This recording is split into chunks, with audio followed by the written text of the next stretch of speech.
What's up, my badasses? Welcome to today's video. How was your week? How has your healing journey been so far? If you feel comfortable, I would love to hear about your healing journey and how it's been thus far in the comment section. I really want to build a community over here on this channel, for people to, connect and realize that the world is not that big, and we're a lot closer than you think. I'm currently on my healing journey right now. I know last week I had told you guys that I'm focusing on building confidence and trying to stay organized and actually stick to that schedule and everything like that, which I'm still doing, but I'm also incorporating my health and making better health choices. Majority of the time I'm eating beans, fruit, and vegetables.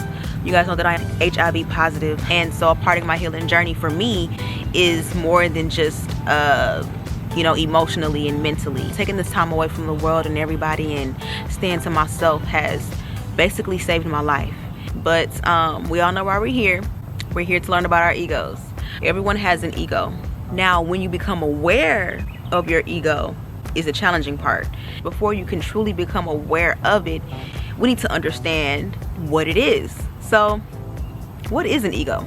The Google definition of an ego is a person's sense of self or self-importance. So basically, what that is telling you is that your ego is the part of you that makes you feel important. That's your sense of self. That's who you identify currently as.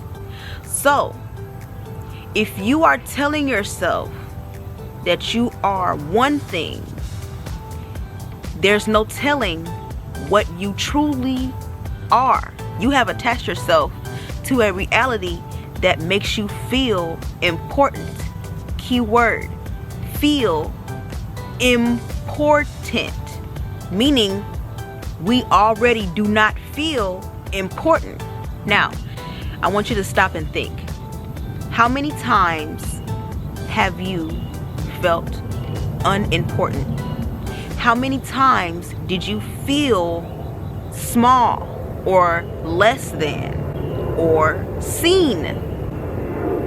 How many times has that happened? Do you know? Can you pinpoint that? If you cannot say yes to any of these questions, which is okay, because we're all learning, right? This is the journey of self-awareness, to know who you are. Part of a healing journey is also realizing what you've become. My personal observation of an ego is the part of you that you have created for yourself to protect, create, and debate. When someone's telling you about yourself and you refuse to see it because it makes you feel small, it makes you feel guilty, you want to debate. You want to run. You want to protect your image, the one you thought you were presenting to the world. So now that I kind of gave you an example, the more that I became aware of my ego, the more I realized that when it would show up was when I was afraid. I was either afraid to say something, hear something, see something, do something. And so the ego is just something that basically holds you back from moving forward, whether that's taking accountability, learning a new trick, chasing your dreams, all of these things. So if we understand that an ego is based solely upon fear, I gotta ask you this one question. How afraid are you? How afraid are you that you are constantly living in your ego? That you are constantly having to protect yourself, even if it's from something good. Let's understand, what is a fear? The Google definition of fear is an unpleasant emotion caused by a belief that someone or something is dangerous and is likely to cause pain or be a threat. So I want to say that one more time, just so you can truly process and register what I just said. A fear is a unpleasant emotion caused by the belief caused by the belief. Let's think, let's pause. How many times in your life have you believed something that wasn't true? A lot of us believe that we are still where we were first disappointed.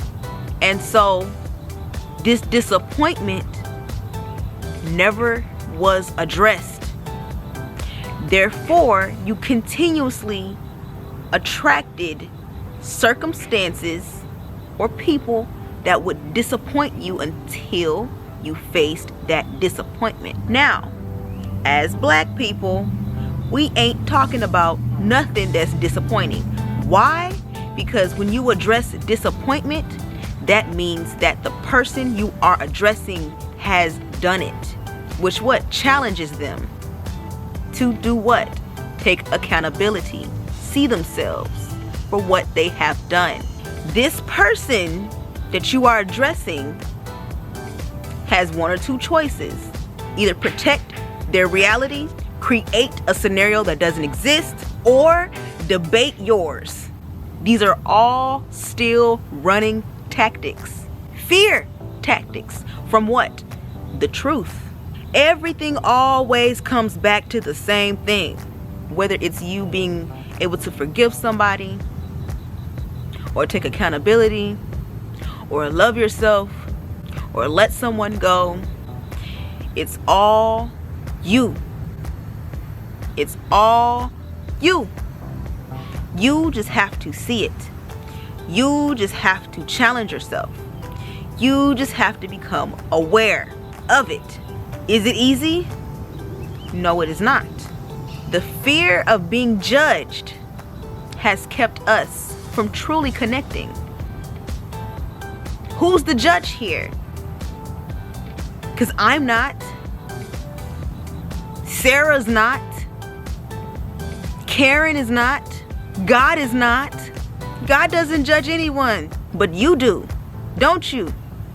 It's okay to admit it. We all have done it. I've done it.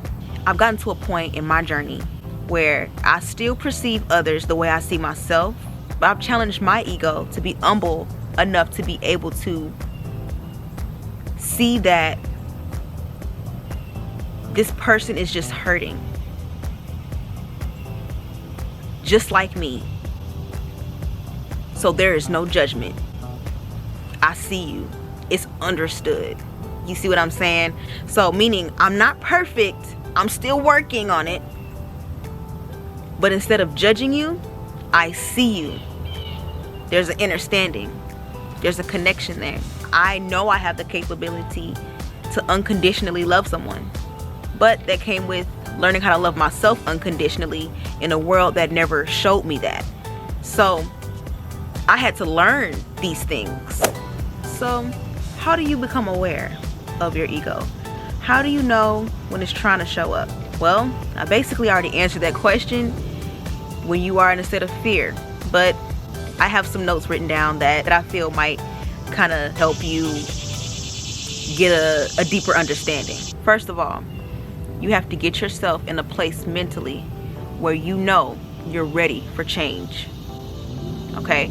Because before anything can change, you have to understand that it requires change. Because as long as you are in the mindset that you don't have to change and that everything else around you is still going to change while you stay the same, you're still in your ego, and I cannot help you. You cannot help yourself. So again, you have to get yourself mentally in a place where you are now telling yourself, I'm choosing to be different now. Whatever that looks like, whatever that feels like. And once you've actively chosen to change your mindset, you are now telling the universe or yourself that I'm ready to attract things that are going to help me grow, change, see myself, release, get an understanding. Remember, sometimes the universe will use other people to help you on your journey. And that's in the form of criticism. constructive criticism, not criticism to make someone feel worse than what they already do. This would be a perfect time to be able to recognize when your ego is showing up. So the next time when someone is addressing you, whether that be a parent, a boss, a friend, a stranger, whatever, when someone is addressing you and saying, hey, it doesn't matter if they're wrong or right, or if you feel that it's valid, pay attention to how you're feeling in that moment. Pay attention to what you're thinking about in that moment. Are you sweating? Are you getting angry? Are you feeling like you're shrinking? Okay, you're observing your own body language. Once you are aware of your own body language, then you want to focus on why this is happening. Everything is connected. There is a chain reaction. So like I said in my last video, because you are here, you are experiencing here. So because a person is now addressing you, you are now experiencing sweat, itchiness, nervousness, anxiety, whatever. Go off to yourself once you have this new reality and understand why. There's a reason. Once you've identified the why, what you're protecting yourself from or what you're running from, it's time to challenge it. Just keep getting deeper. Why are you ashamed of these things? Why are you judging yourself? Why do you hate yourself so much that no one else can even tell you how to grow? No one else can help you. Well, that's all I have for this video. I hope it helps someone out there connect some dots and shed some light on a dark area they really couldn't figure out how to get themselves out of. Don't forget, I am a spiritual life coach and I would love to help you on your spiritual healing journey. To book with your girl, all you gotta do is hit the link in the description box below, and I cannot wait to see you. I'll see y'all Friday at 8 p.m. Peace.